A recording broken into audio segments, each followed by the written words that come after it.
Hello chaps, Billy here, Billy Spicer. Some of you may know me from the local town shop where I am a tobacconist. But today is the 3rd of September 1939. This morning at 11 o'clock, our Prime Minister, Mr. Chamberlain, well, he come on the wireless and he tells the great British nation that we are at war with Germany. Well, this isn't really a surprise. We've been expecting this really for the last few years, ever since Adolf Hitler took power in Germany. And on the 1st of September, their tanks and planes attacked Poland and they invaded that country without provocation, illegally. And us in Britain, well, we have an agreement with the Poles to go to their aid in case of German aggression. Now, the Germans use a tactic called Blitzkrieg, which means lightning war, where they attack with tanks and planes and very, very fast troop movements. So what can I do to play my part? I went down to the town hall to meet the clerk of the council and I volunteered to join the ARP. What's the ARP, you say? Air Raid Precautions. The ARP has been established a number of years and I decided that I could go and do my bit to help the war effort. I'm too old and I'm not well enough now to carry a rifle or go flying around the sky. So here I am, Billy Spicer, tobacconist, and now an ARP warden. I'll prove it because in my pocket here I've got a warrant. Can you see that? There it is. Got a warrant card with all my details in it, which tells good people of my town that I am now licensed to be a warden. And I got given a steel helmet. There it is. My steel helmet, black with a nice white W on the front for warden. I even got given a posh brassard. Now, you can see that here. There it is. Air Raid Warden on my arm.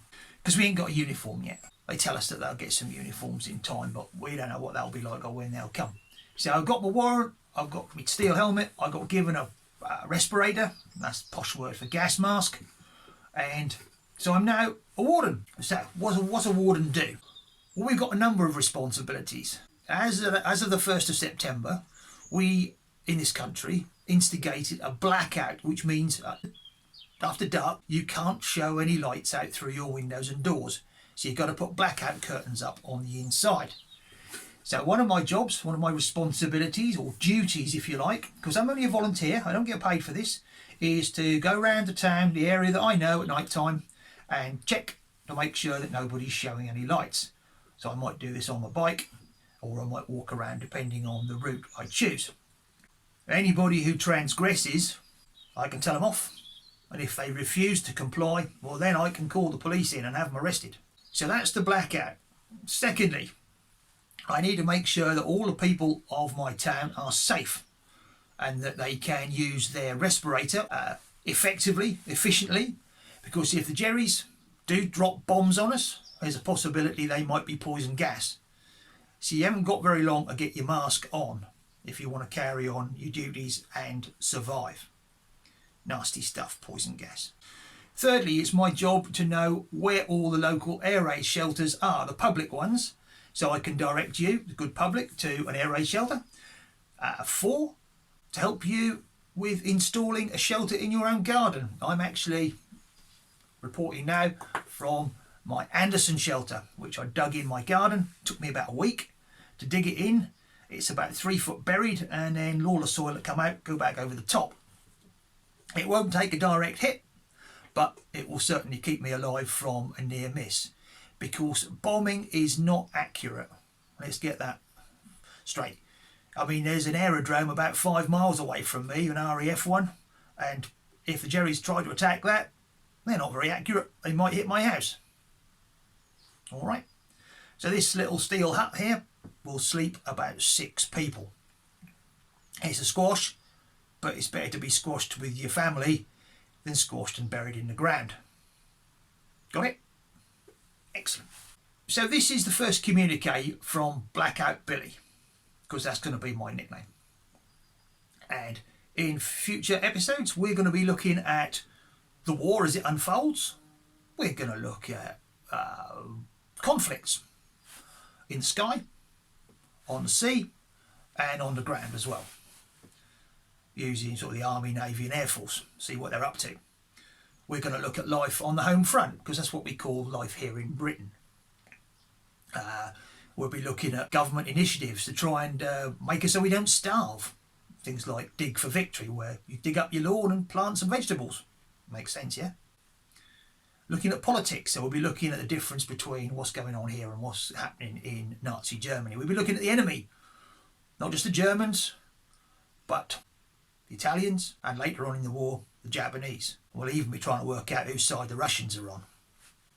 So we're going to be looking at patriotism and propaganda, and how it's important for us here in Britain to stay focused and stay true to our beliefs and our way of life, to protect freedoms that we value here, and stand up to Nazi tyranny. Of course, the Germans, they're known as Nazis now.